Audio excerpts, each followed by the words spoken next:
আপনারা অনেকেই ভাবছেন যে আপনারা ব্যবসা শুরু করবেন। ব্যবসা শুরু করবেন চিন্তায় কি ব্যবসা করবেন, কি বিক্রি করবেন, পুঁজি কেমন লাগবে।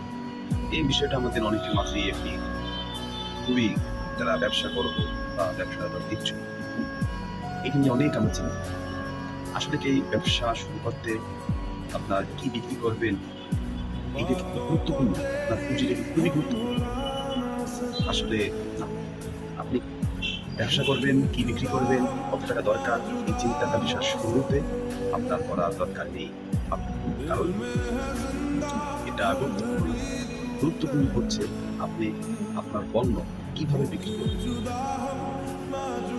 ব্যবসা শুরুতে করার জন্য আগে ব্যবসা শিখতে হবে। আপনি কিভাবে আপনার পণ্য কিভাবে বিক্রি করবেন এটা হচ্ছে গুরুত্বপূর্ণ। আপনি যদি পণ্য বিক্রি করতে পারেন তাহলে আপনি যে কোনো পণ্যই আপনি মার্কেটে বিক্রি করে লাভবান হতে পারবেন। যেমন মনে করেন পানি।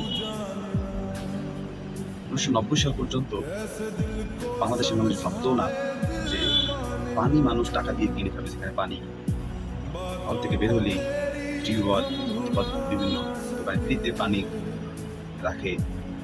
তারপর বাংলাদেশ তো পানির অভাবী, সেইখানে বাংলাদেশের মানুষ পানি কিনে খাবে, এটা 1990 সাল পর্যন্ত চিন্তাও করা যেত না। কিন্তু 1990 সালের পরে পার্টেক্স গ্রুপ পানিটাকে বোতলজাত করার পরে এবং বাংলাদেশের মানুষ সেই পানি কিন্তু এখন কিনে খায়। ঘর থেকে বের হয়ে দেখা যায় কিছু দূর যাওয়ার পরে মানুষ দোকান দিয়ে পানি কিনে খাচ্ছে।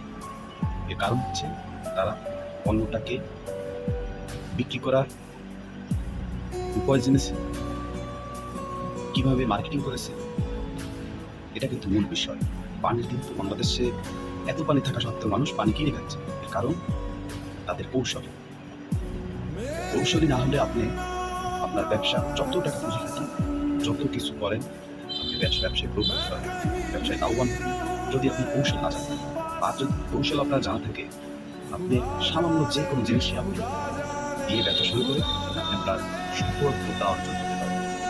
ঠিক তেমনি টিস্যুর কথা যদি আমরা বলি, আমাদের বাংলাদেশের মধ্যবিত্ত ফ্যামিলি অধিকাংশ, সেখানে টিস্যু বাংলাদেশের প্রেক্ষাপটে অতটা প্রচলন অতটা কি মোটেও প্রচলন ছিল না। যেখানে আমাদের গ্রামীণ মানুষরা গামছা ব্যবহার করে, রুমাল ব্যবহার করে, সেখানে টিস্যু তো বাংলাদেশে আসার এতটা মার্কেট ছিল না। সেইখানে বসুন্ধরা গ্রুপ তারা টিস্যুটারে তৈরি করলো। কি দেখুন, বাংলাদেশে কিন্তু এখন বর্তমানে টিস্যুর একটি বিশাল মার্কেট তৈরি হয়েছে। এর কারণ তাদের ব্যবসায়িক কৌশল। আপনি ব্যবসায়ী হওয়ার আগে আপনাকে কৌশল জানতে হবে। যদি আপনি কৌশল জানতে পারেন তাহলে ব্যবসা আপনি খুব যে কোনো সামান্য জিনিস, সেটা পানি হোক, যে কোনো জিনিস দিয়ে আপনি ব্যবসা করতে পারবেন এবং আপনি লাভবান হবেন।